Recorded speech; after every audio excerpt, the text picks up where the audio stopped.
So hello friends and welcome to this video. इसमें हम बात करेंगे कि मैंने अपना पहला जो पे आउट लिया था वो इंस्टेंट फंडिंग प्रोफार्म से लिया था।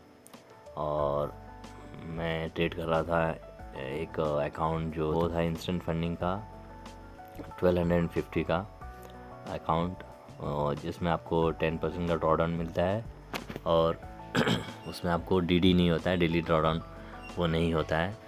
तो ये मेरा फर्स्ट अकाउंट था। उस फर्स्ट अकाउंट में ही मैंने फ़र्स्ट टाइम अपना जो फर्स्ट पे आउट लिया।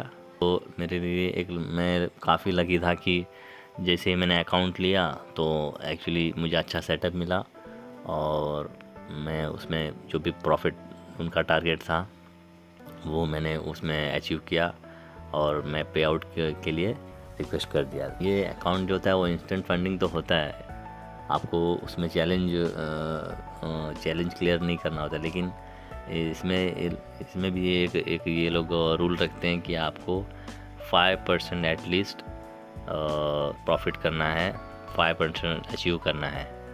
अगर उतना आप करोगे उसके बाद ही आप उसमें से विड्रॉ ले सकते हो और उसके बाद वो पूरा 5% में आपका जो भी प्रॉफिट स्प्लिट रहेगा, जो भी 90% है 80% है, फिर उसके बाद से आप उसको विड्रॉ कर सकते हो।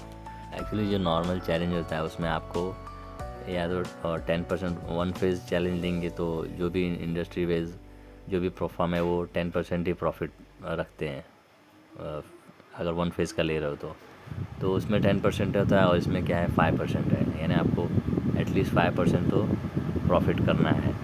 ये फर्स्ट पे आउट $100 का लिया, $100 का रिक्वेस्ट किया था। फिर फर्स्ट पे आउट मेरा $100 के बाद मैंने एक और पे आउट लिया था, वो था मेरा $30 का पे आउट था, यानी टोटल मैंने $130 यानी पे आउट अभी तक लिया हुआ है इंस्टेंट फंडिंग से।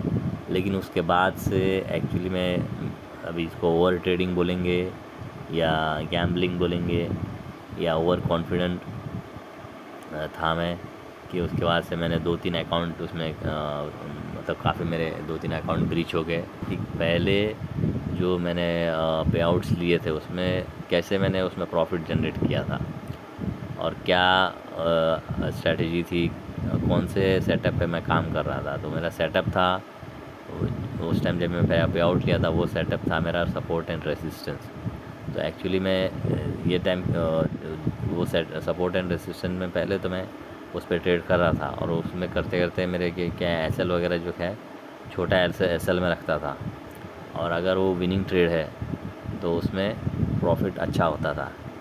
तो इस वजह से उसमें लॉस क्या था, रिस्क टू रिवॉर्ड ज़्यादा था, रिस्क कम था, रिवॉर्ड मैं उसमें ज़्यादा ले रहा था। लेकिन उसके बाद क्या हुआ कि मैं अपना एसएल बहुत ज़्यादा रखने लगा। 1250 के अकाउंट में मैंने फर्स्ट पे आउट $100 लिया, सेकंड पे आउट $30 लिया, फिर उसके बाद मैं उसमें 200 का और प्रॉफिट किया था। यानी ओवरऑल मैं अगर देखा जाए तो मैं $330 का पे आउट अभी तक लिया होता। लेकिन उसके बाद से जो उसमें एक बार मैं क्या किया कि उसमें मैंने एसएल ही नहीं रखा, जो अकाउंट है वो ब्रीच हो गया।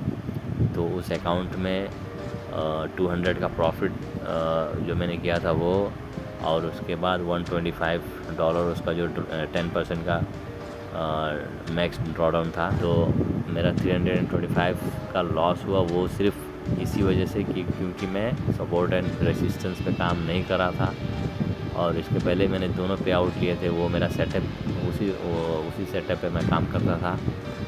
और इस टाइम क्या किया मैंने, वो सपोर्ट एंड रेसिस्टेंस पे ट्रेड नहीं किया और एसएल भी एक जो ट्रेड मैंने लिया उसमें सिर्फ मैंने टीपी सेट किया, एसएल उसमें था ही नहीं। तो मेरा क्या हो गया, अकाउंट ही पूरा ब्लो हो गया। तो इसलिए आप लोग को इसमें देखना चाहिए कि एसएल रखना कितना इम्पोर्टेंट है। आई होप आपको समझ में आया होगा कि स्टॉप लॉस का क्या वैल्यू है और स्टॉप लॉस कितना ज़रूरी है।